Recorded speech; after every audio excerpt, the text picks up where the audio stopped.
सत्य समाचार, निष्पक्ष समाचार, समाज बदल्ने हाम्रो अभियान। नमस्कार, यो हो टाइम समाचार। म चाहन्छु सुरु गरौँ सीके राउत सम्बन्धी समाचारबाट।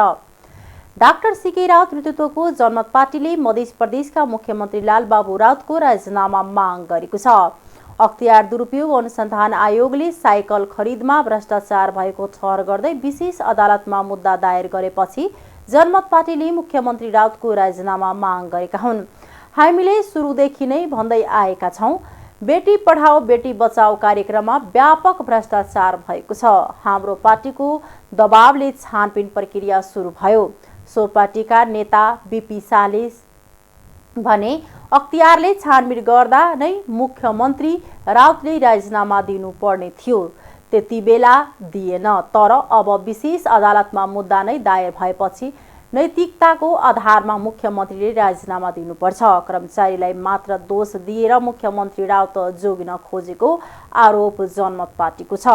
मुख्यमन्त्रीकै नाम जोडिएको कार्यक्रम, मुख्यमन्त्रीकै कार्यालयबाट सञ्चालित कार्यक्रम, मुख्यमन्त्रीकै निर्देशनमा सबै निर्णय हुने कार्यक्रममा मात्र कर्मचारी दोषी छन् भनेर तर्क गर्नु गलत हो। मुख्यमन्त्रीको संलग्नता बिना यत्रो ठूलो भ्रष्टाचार हुनै सक्दैन। शाहले भने आफ्नै हातबाट साइकल वितरण गर्ने, फोटो खिचाउने, तर कुन ब्रान्डको साइकल वितरण भइरहेको छ भनेर मुख्यमन्त्रीले थाहा नपाउने कुरै भएन।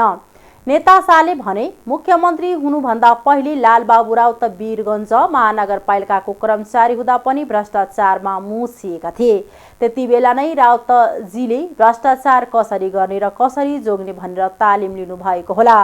त्यसकारण साइकल खरिदमा कागजी रूपमा आफू नदेख्ने गरी भ्रष्टाचार गर्नु भएको छ। राजनीतिक दबाव र प्रभावका कारण अख्तियार दुरुपयोग अनुसन्धान आयोगले मुख्यमन्त्री राउतलाई जोगाउन खोजेको आरोप पनि सो पार्टीले लगाएको छ।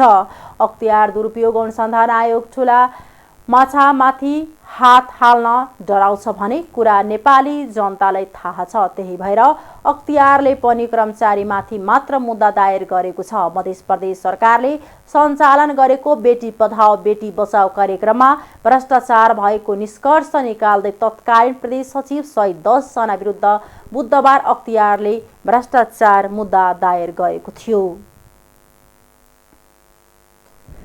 सप्तकोशी नदीमा उच्च पानीको बहावसँगै आएको बाढीले उदयपुरको बेलका नगरपालिका 8 जुम्री बोटेमा कटान भएपछि सप्तरीको 3 पालिकालाई हाई अलर्ट छ। जिल्ला प्रशासन कार्यालय सप्तरीले सप्तकोशी, कञ्चनपुर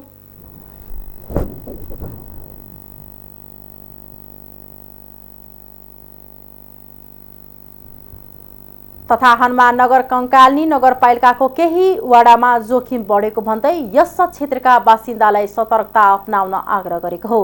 सप्तकोशी नदीको जोखिम रहेको ठाउँका बासिन्दालाई सतर्क नगराएको सप्तरीका प्रहरी प्रमुख एसपी अभिनारायण काफ्लेले जानकारी दिए। सप्तकोशी नदीको छेउछाउमा रहेको बस्तीतर्फ इलाका प्रहरी कार्यालय कञ्चनपुर, हनुमाननगर, भारदह प्रहरी चौकी, फतेहपुरबाट टोली खटाई स्थानीयलाई सचेत रहन आग्रह गर्ने काम भइरहेको एसपी काफ्लेले बताए। सप्तकोशी नगरपालिकाको वडा नम्बर 6 र 7 मा उक्त पानी पस्ने सम्भावना बढिरहेको स्थानीयले बताएका छन्। यसैगरी कञ्चनपुर नगरपालिकाको वडा नम्बर 1, 2, 4, 5, 6 र 10 उच्च जोखिममा रहेको नगर प्रमुख ललन गुप्ताले जानकारी दिए। बाढी नियन्त्रणमा नआउने जेलसम्मका लागि कोशी बाँधतर्फ नजान, गाई भैँसी बाख्रा चराउन र माछा मार्न नजान आग्रह सूचना समेत दिइसकेको नगर प्रमुख गुप्ताले बताए।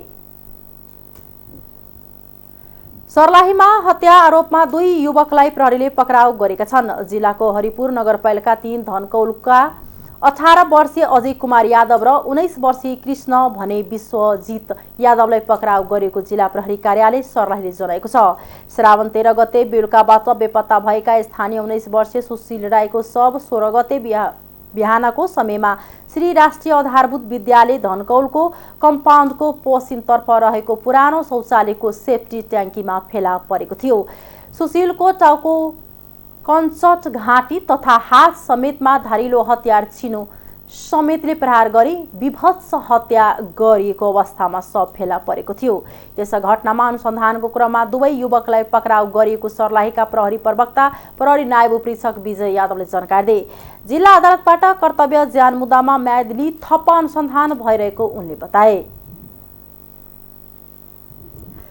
पूर्व उपप्रधानमन्त्री एवं नेपाली कांग्रेसका पूर्व उपसभापति बिमले निधि र भारतका सडक परिवहन मन्त्री नितिन गडकरी बीच नेपालको भौतिक पूर्वाधार निर्माणका विषयमा छलफल भएको छ। सडक परिवहन मन्त्री गडकरीको निवासमा बुधबार राति भएको आधा घण्टा लामो छलफलमा कांग्रेस नेता निधिले भारत सरकारले निर्माण कार्य अघि बढाएको अयोध्या बेटामोड 4 लेन सडक भारतको मधुबनी जिल्लाको गिरिजा स्थान हुँदै नेपालको जट्ठी सीमासम्म थपेर निर्माण गर्न आग्रह गरेका छन्। निधिको आग्रहपछि मन्त्री गडकरीले तत्कालै मन्त्रालय र सडक विभागका अधिकारीहरूलाई टेलिफोन गरेर जट्ठी सीमासम्म थप सडक निर्माणलाई मन्त्रालयको कार्यक्रम राख्न निर्देशन दिएका थिए। जटही जनकपुर ढल्केवर 6 लेनको सडक निधि भौतिक पूर्वाधार मन्त्री भएकै बेला सम्पन्न भएको थियो। यसैगरी कलकत्ता बन्दरगाहदेखि दरभंगा हुँदै नेपालको जट्ठी सीमासम्म वैकल्पिक अन्तर्राष्ट्रिय व्यापारी मार्ग निर्माण गर्न पनि निधिले मन्त्री गडकरीसँग आग्रह गरेका छन्। सरकारले प्रतिनिधि र प्रदेश सभाको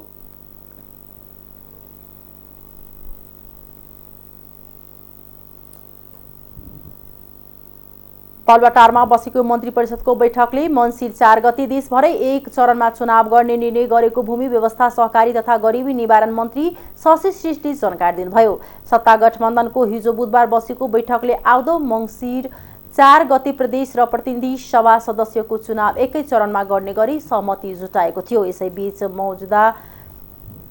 मौजूदा प्रतिनिधि सभा तथा प्रदेश सभा सदस्यको पदावधि मङ्सिर 22 गते पूरा हुने आयोगको निष्कर्ष छ। 2074 सालमा मङ्सिर 10 र 21 मा गरी 2 चरणमा चुनाव भएको थियो। मङ्सिर 4 गते हुने चुनावका लागि सरकारले म्यादी प्रहरीको भर्ना फेरि खुलाउने भएको छ। प्रदेश र प्रतिनिधि सभा निर्वाचनको सुरक्षाका लागि 4 सुरक्षा संयन्त्रका जनशक्ति मात्रै पर्याप्त नहुने भएकाले म्यादी प्रहरी भर्ना खुलाउने भएको हो।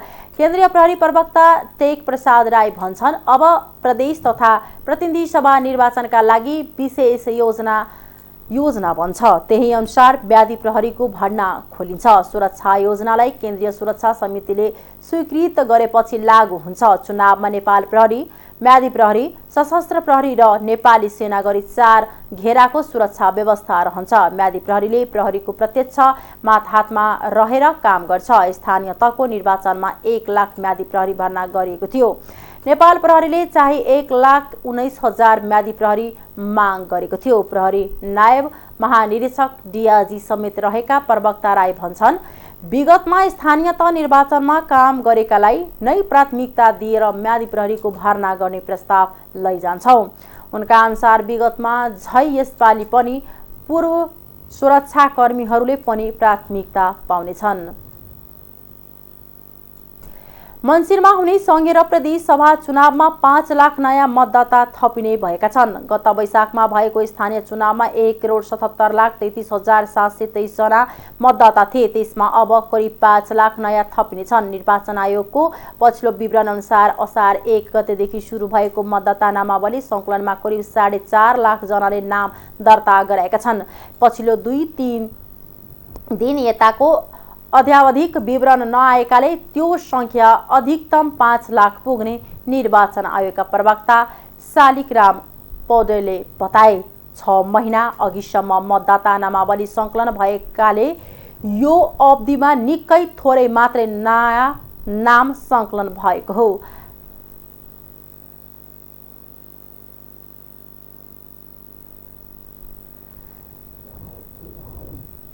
पनि सार्ने सुविधा दिएको थियो। त्यस अन्तर्गत केहीले सुविधा लिएको तर संख्या यकिन नभएको आयोगको भनाइ छ। आयोगले उनीहरूको विवरण छुट्टै राख्छ। स्थानीय तहबाट मृत्यु दर्ता गरेकाहरूले लगत समेत घटाउन हुनाले मतदाताहरूको संख्या यकिन गर्न अझै केही दिन लाग्ने आयोगले जनाएको छ। सरकारले निर्वाचनको मिति घोषणा गरेकाले शुक्रबारदेखि नामावली संकलनको काम रोक्ने आयोगले जनाएको छ। आर्थिक समाचार।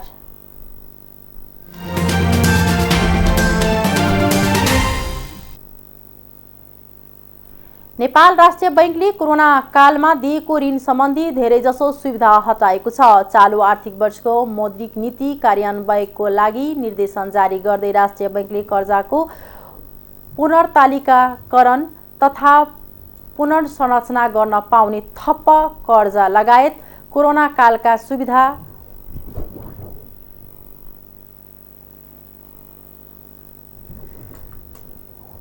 ₹50 लाख रुपैयाँसम्मको ओभरड्राफ्ट धितो कर्जा, सम्पत्ति कर्जा, व्यक्तिगत आवधिक कर्जामा कडाई गरेको छ।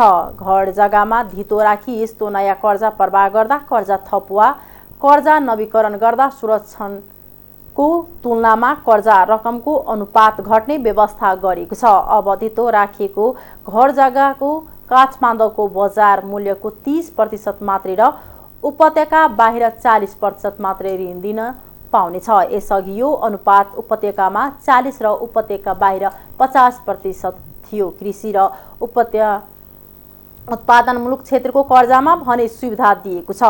बैंक तथा वित्तीय संस्थाले 2 करोड रुपैयाँसम्मको खाद्यान्न उत्पादन, पशुपन्छी, माछा पालन, निर्यातजन्य उद्योग, 100% स्वदेशी कच्चा पदार्थ आधारित उत्पादनमूलक उद्योग, हस्तकला तथा सिपमूलक व्यवसाय एवं उद्यमी व्यवसाय सञ्चालनका लागि कर्जा प्रवाह गर्दा आधार दरमा 2% सम्म मात्र थप गरी ऋणको ब्याज तोक्नुपर्ने व्यवस्था गरेको राष्ट्रिय बैंकले जनाएको छ। यो सुविधा आयात सम्बन्धी व्यवसायमा लागू हुने छैन।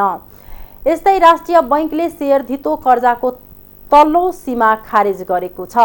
बैंकले बैंक तथा वित्तीय संस्थाहरूलाई जारी गरिएको एकीकृत निर्देशन 2078 संशोधन गर्दै यसअघिको मार्जिन लेन्डिङ सम्बन्धी तल्लो सीमा हटाएको हो। अब बैंक तथा वित्तीय संस्थाले एकै व्यक्तिले शेयर धितोमा बढीमा 12 करोड रुपैयाँसम्म लगानी गर्न पाउने भएका छन्।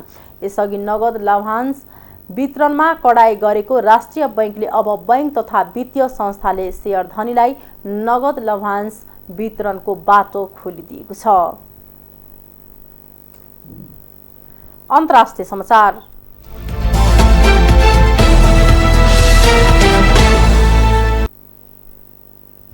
न्यान्सी पेलोसी छोटो तर विवादास्पद ताइवान भ्रमण सकेर अमेरिकी सभामुख न्यान्सी पेलोसी फर्किनु भएको छ।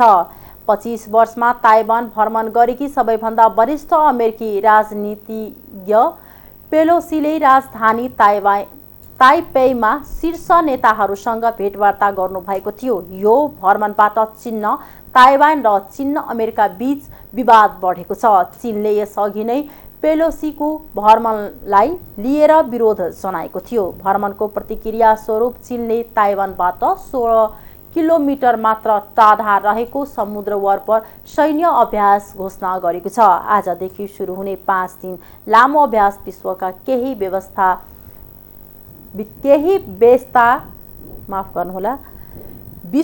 केही व्यस्त जलमार्गहरूमा समेत हुने बीबीसीले जनाएको छ। पेलोसीले आफ्नो देशले ताइवानको साथ नछाड्ने प्रतिबद्धता समेत व्यक्त गर्नुभएको छ। ताइवानका राष्ट्रपति साई इङ बेनसँगको भेटमा उहाँले वर्तमान विश्वले लोकतन्त्र निरङ्कुशता मध्ये एउटालाई रोज्नुपर्ने परिस्थितिको सामना गरिरहेको समेत बताउनु भएको छ। चीनले ताइवानको क्षेत्र नजिकै अहिलेसम्मकै ठूलो सैनिक अभ्यास थालेको छ। आज बिहिबार बिहानैदेखि चीनका जल सेना, स्थल सेना र हवाई सेनाले अत्याधुनिक हात हतियार र उपकरण सहितको अभ्यास थालेको चीनको सरकार सञ्चार माध्यम ग्लोबल टाइम्सले जनाएको छ। चीनले ताइवानको उत्तर पूर्वी तटमा 2वटा शक्तिशाली मिसाइल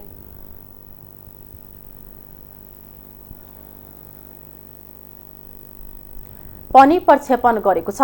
अरू कयौं मिसाइल पनि चीनको सेनाले प्रहार गरेको छ। चीनिया जनमुक्ति सेनाले बनाएका डोङफेङ नामक दर्जनौं मिसाइल ताइवानको भूमि नजिकै लक्षित गरेर प्रहार भएका समाचार संस्था रोइटर्सले जनाएको छ। चीनले अहिले गरिरहेकै सैन्य अभ्यास अहिलेसम्मकै ठूलो र ताइवानको नजिकमा रहेको खबरमा उल्लेख छ। चीनको कडा विरोध र चेतावनीकै बीच अमेरिकी प्रतिनिधि सभाकी सभामुख न्यान्सी पेलोसीले गएको मंगलबार र बुधबार ताइवानको भ्रमण गरेपछि चीन आक्रोशित छ। चीनले आगोसँग खेल्नेहरूको अन्त्य निश्चित भएको प्रतिक्रिया दिएको छ। ताइवानको रक्षा मन्त्रालयले चीनिया मिसाइल प्रक्षेपणको प्रतिक्रियाका लागि आफ्ना प्रणाली पनि सक्रिय बनाएको बताएको छ। यस्तै ब्यालिस्टिक मिसाइलको ट्र्याक गर्न सक्ने अमेरिकी विमान जापानबाट उडेर ताइवानतर्फ लागेको बीबीसीले जनाएको छ। अमेरिकी सिनेटले स्विडेन र फिनल्यान्डलाई उत्तर एटलान्टिक सन्धि संगठन नेटोमा सहभागी हुने प्रस्ताव पारित गरेको छ।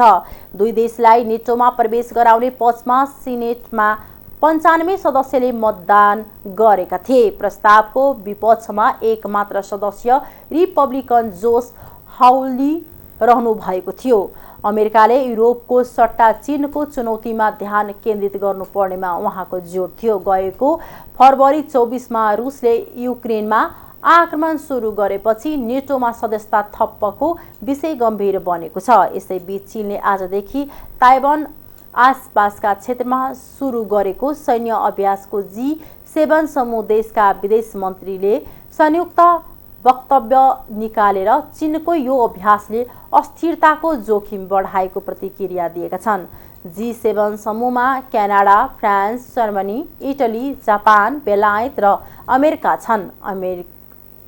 अमेरिकी सभामुख न्यान्सी पेलोसीले ताइवान भ्रमण गरेपछि विवाद बढेको हो। हस्, अहिलेको लागि टाइम समाचार यति नै। हेर्दै गर्नुहोला टाइम्स टेलिभिजन। नमस्कार।